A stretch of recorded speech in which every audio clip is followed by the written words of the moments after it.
Готово.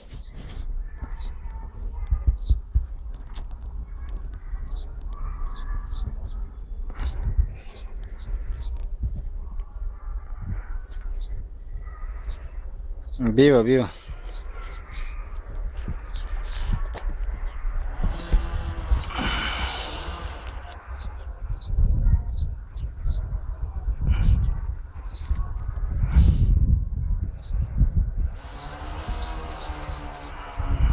Добре.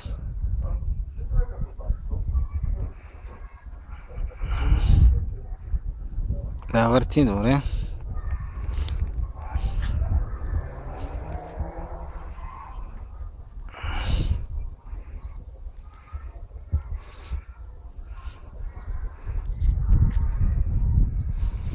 Задното бедро отвътре се вижда добре, че е нацепено, ама нали знаеш как го покажеш така, преди примерно стегнеш, трицепс може е така на един крак, на десния стоиш и лявото само го стягаш малко нагоре. Ама да внимаваш, нито се свани, не до пълно.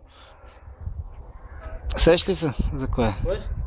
За задното бедро, при трицепса, преди да таковаш. Как е така, може малко на един крак, да, и само го дигаш.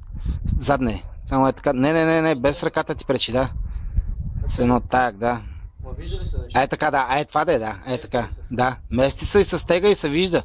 Защото иначе ти като стоиш в изправено положение, то няма как да се вижда точно хептен как се мести цялото задно бедро, защото то е абсолютно изпънато.